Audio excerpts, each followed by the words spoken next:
तो दोस्तों आज हम लोग कक्षा 8 की एनसीईआरटी की पॉलिटी की बुक के छपे उस चैप्टर के बारे में बात करेंगे जिस पर कल सुप्रीम कोर्ट ने स्टे लगा दिया।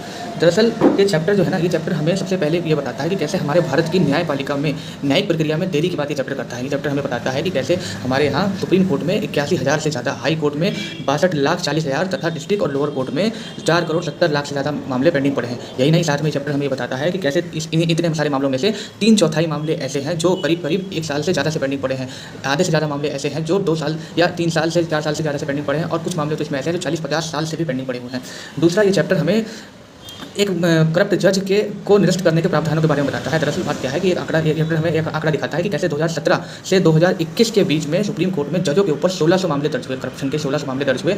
तो ये चैप्टर इन 1600 जजों के क्या कहते हैं, निरस्त करने के एक प्रावधान के बारे में बताते हैं। दरअसल कोर्ट के अंदर एक प्रावधान है, एक इंटरनल मैकेनिज्म है जिसके द्वारा कि जो जज करप्ट है, जिस पर करप्शन के एक टाइम पर लिमिटेड से जगहों से ज़्यादा मामले दर्ज होते हैं, तो उस जज को संसद की एक प्रक्रिया द्वारा निरस्त किया जा सकता है। अब मुद्दा यह है कि मुझे समझ में ये नहीं आ रहा कि इसमें ऐसी कौन सी बात गलत लिखी हुई है। ये सुप्रीम कोर्ट में जितने मामले पेंडिंग पड़े हैं, हाई कोर्ट में जितने मामले पेंडिंग पड़े हुए हैं, ये सारी चीज़ें दरअसल एनसीईआरटी ने कोई मनगढ़ंत नहीं छापा, ये सब कुछ हकीकत में है। हम लोग न्यूज़पेपर में, द हिंदूज़ के आर्टिकल में सारी चीज़ें पढ़ते आ रहे हैं कि सुप्रीम कोर्ट में इतने मामले इतने समय से पेंडिंग पड़े हुए हैं।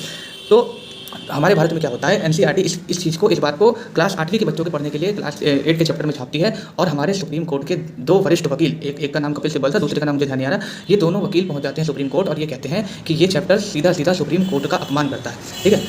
और साथ साथ उनमें से एक जज जिसका नाम जस्टिस सूर्यकांत था, जस्टिस सूर्यकांत, आप लोगों ने इनको जाना होगा, इनकी क्या कहते हैं और मुद्दों पर इनकी वैसे आवाज़ नहीं निकलती, पर यहाँ इस मामले में कह रहे हैं कि वो मैं किसी को भी सुप्रीम कोर्ट का अपमान करने नहीं दूंगा।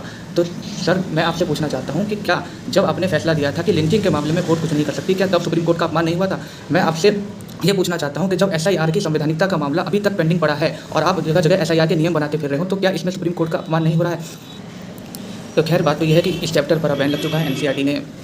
एनसीईआरटी ने ये मुकदमा वापस ले लिया है, एनसीईआरटी हार मान चुकी है। हालांकि ये भी एक सवाल है, मैं तो मानता हूँ एनसीईआरटी को ये मुकदमा लड़ना चाहिए था, एनसीईआरटी को इतनी जल्दी हार नहीं माननी चाहिए थी, इसमें कुछ भी गलत नहीं लिखा।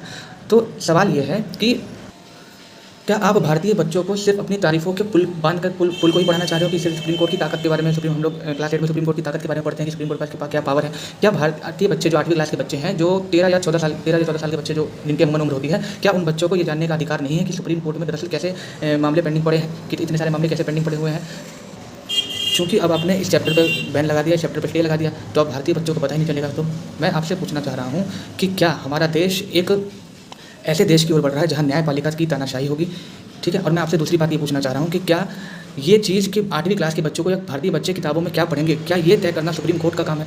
ये अगर ये तय करना सुप्रीम कोर्ट का काम है, तो फिर जो बड़े बड़े शिक्षाविद हैं, जो बड़े बड़े एजुकेशनिस्ट हैं, पॉलिटिकल साइंटिस्ट हैं, ये क्या करेंगे? क्या आपने इनसे सलाह मशवरा लिया? आपने इनसे, मुझे नहीं लगता आपने इसमें उनसे कोई सलाह मशवरा नहीं लिया, उल्टा आपने उन पर एनसीईआरटी पे एक सुओ मोटो केस जारी कर दिया। सुओ मोटो का मतलब इनको नहीं पता। सुओ मोटो का मतलब होता है स्वतः संज्ञान द्वारा, यानी कोई जांच पड़ताल नहीं, कुछ नहीं। आपको लगता है इसलिए आपने इस चैप्टर पर स्टे लगवा दिया। आपको लगता है कि इस चैप्टर में जो लिखी हुई बातें हैं, इससे सुप्रीम कोर्ट का अपमान हो रहा है, इससे भारतीय न्यायालय का अपमान हो रहा है, और आपने इस पर स्टे लगा दिया।